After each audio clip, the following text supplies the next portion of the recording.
Hi, I'm Kalashian with Live and Invest Overseas, and today we're going to take a look at some of Panama's best beaches for surfing. So, Panama has more than 1,800 miles of coastline that span both the Pacific and the Caribbean Sea, and it's a great place to catch waves all year round because it's warm all year round. Pretty much the same amount of weather. In the rainy season, you might get more storms, but there's always going to be a time of day that you can surf. In a nutshell, Panama is a surfer's heaven.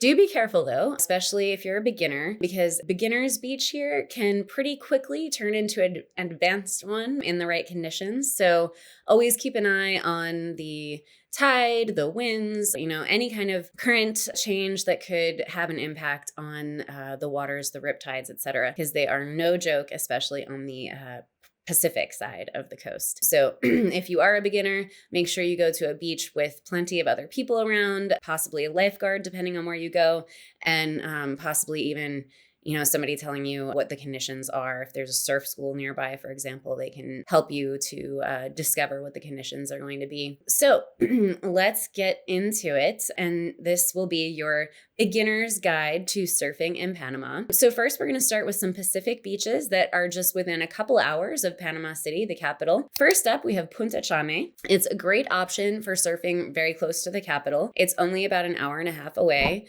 And it's a wide sandy beach with waves that really they can be changeable, but they can be adapted to any skill level. You can surf here year round, and the best months are between April and September because the ocean is a little bit more stable. The conditions are a little bit more reliable. So again, experience level here can be for anyone, beginner, intermediate, and advanced. Number 2, Teta. Playa Teta is just a few kilometers from Coronado, which is about an hour and a half from Panama City, and it's a very popular place. You'll see lots of hotels, stores, condominiums, etc.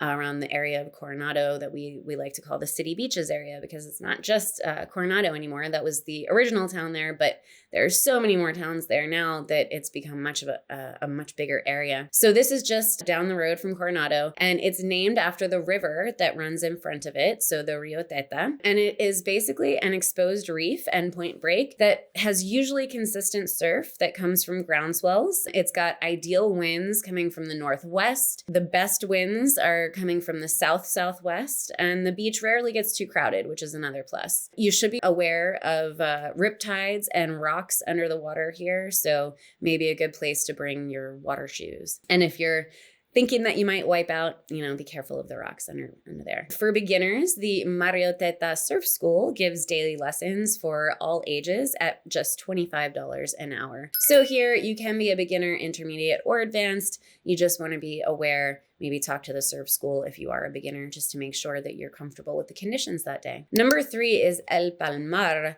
Again, we are about an hour and a half from the capital in this same City Beaches area. This beach actually has 3 different breaks: the Frente Palmar, the Punta Palmar, and the Hawaiicito, which each offer different kinds of waves for different kinds of surfers. So for example, Punta Palmar is only for advanced surfers. Don't go there unless you're very experienced. You should expect right-hand and left-hand options and swells from the west, southwest, and south. There are also a couple of surf schools and board rental places around here. So, yep, good for beginners and advanced again here at El Palmar. And next we're going to get into some of the farther away beaches. These are in and around the Azuero Peninsula, which is kind of in the middle of the country. If you're looking out on a map, Panama is horizontal, and the Azuero Peninsula kind of juts out from the bottom right around the middle of the country. So number 4, we have Playa Venao. It's about 5 hours from the city, so this is quite a hike. You better be really invested in surfing or have other reasons to go there if you're going to make this trip. This is a very secluded beach, but it's also a beach town. It's got golden sands, has several little boutique hotels and surf lodges that have opened because it has become well known as a surf destination. So although it used to be very secluded, it's becoming more of a destination. It is a diverse place. It's said to be one of the best surf beaches in the country, so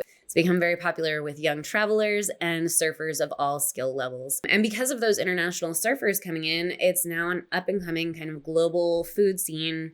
It hosts beach parties. It's got these little boutique hotels. It's attracted some chefs to do special menus for these hotels. So it is a bit of a destination, but again, if you're going to travel all that way, you should make sure that it's worth your time because it's not an easy trip. But here you can expect long and easy rides on the waves, which is especially enjoyable for those with the lower experience level. So this is a great beach for beginners. And it's also good for intermediates. The waves break both right and left, and they tend to average at 3 meters year round. So nice, consistent wave levels for those beginners and intermediates. Next, we'll look at Cambutal, which is about an hour's drive from Playa Venao that we just talked about. It is much more secluded, rarely ever crowded. This long stretch of shoreline has both beach breaks and points and catches most swells. Waves here often reach up to 4 meters, even up to 6 meters high. And there is a little local surfing and yoga resort here. So it's definitely less visited than Playa Venao, so a little less crowded.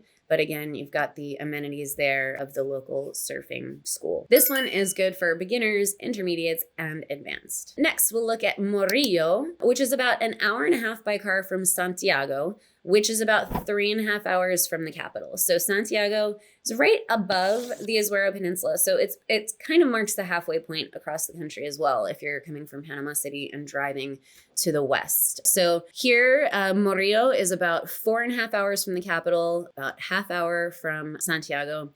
And this is a great surfing beach with lots of peaks and a sandy bottom. It does change with the seasons. Waves here are strong and tube-shaped, which is great for practicing. But even though there are calm spots for beginners, this beach is really much better for experienced surfers. A lot of the time with a good swell, the beach can get very strong currents. So you want to be very sure of your ability level here. And this beach also has several hostels and hotels that you can stay at. This one we're going to recommend for intermediate and advanced only. Next, we have Playa Reina, which is near the town of Mariato, which is about 2.5 hours from Santiago, that midpoint city. This is a very tranquil beach and reef break. And sorry, I should mention this is south of Santiago. So we are again on the Azuero Peninsula, but we're on the other side of it this time, on the western coast rather than the eastern or the bottom of it. So this is a tranquil beach and reef break with long lefts and rights. The surf here is very consistent and the length of rides is usually less than 50 meters. It's pretty beginner friendly and there is a hotel and surfing school right by this beach as well. This one is good for beginners and intermediates. Santa Catalina is very famous now for surfing. This is one of the most reliable surf spots along the Pacific coast, with interest in this beach surging over the last decade. The beach town is across from the Coiba National Park. It has one of the longest beach breaks in Central America, with clear waters and abundance of exotic marine life and stunning views. It's just a great beach spot anyway for just about anyone, but surfers can enjoy waves year round. Prime swells, though, will come between March and October. So if you are an advanced surfer looking for that prime spot, come then. But anyone can enjoy surfing here, beginner, intermediate, and advanced. We'll move on now to Morro Negrito, which is about 2 hours from Santiago, traveling west across the country. It's located on a little pristine island just off the Pacific coast. And there are lots of other little islands all around it, which provide unique wave conditions. You may find hollow point breaks to sand bottom beach breaks here. And a surf school is right there and available with beginner to professional level classes. This one is good for intermediates and advanced. Before we move on to the best beaches on the Caribbean side of Panama's coast, I'd like to tell you about our Panama Index. It is the must-have guide to the best places to live, retire, and invest in Panama. From coast to coast, from the highlands to the islands, our team of in-country experts have worked tirelessly to compile this very comprehensive resource, the most comprehensive that we've ever produced on spending time and money in the country, that we have named among the world's top lifestyle and investment havens for more than 2 decades now. Find out more and get your copy at that little link on the screen. So let's move on to our final choices, all on the Caribbean side of the country. First is Bluff. These are all in the Bocas del Toro archipelago. This one is called Bluff. It's a beach that's located at the end of Isla Colon, which is the main island in the archipelago. It's an exposed north-facing beach break with long, powerful, fast-breaking waves that are really only for advanced surfers. From November to February, waves from the northeast are very consistent, measuring more than 2 meters tall. And this is one of the beaches that made Bocas famous as a surfing destination. It's really one of the best in the country.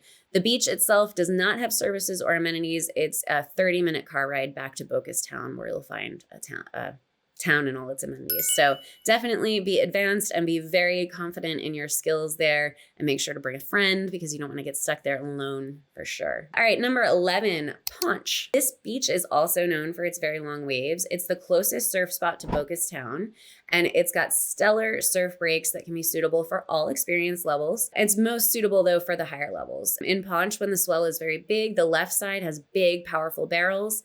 This spot is known for the left tube that is produced when the waves are tall. You can take classes here and even hire photographers to capture your moves on the waves. It's got plenty of restaurants and hotel bars, and the reefs are close to the surface, so water shoes are recommended. You don't want to cut your toes on the reefs. Again, that one is for intermediates and advanced. And next up, we have Point Break, which is on Carranero Island.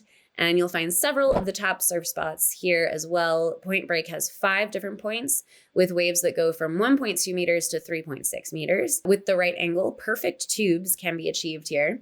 And this beach is another spot that focus on the map for surfing and attracts really experienced and international surfers. You have to be careful though, because the bottom is full of coral reefs and rocks. Again, bring your water shoes. Finally, we've got Silverbacks, which is a 25-minute boat ride from Boca's town.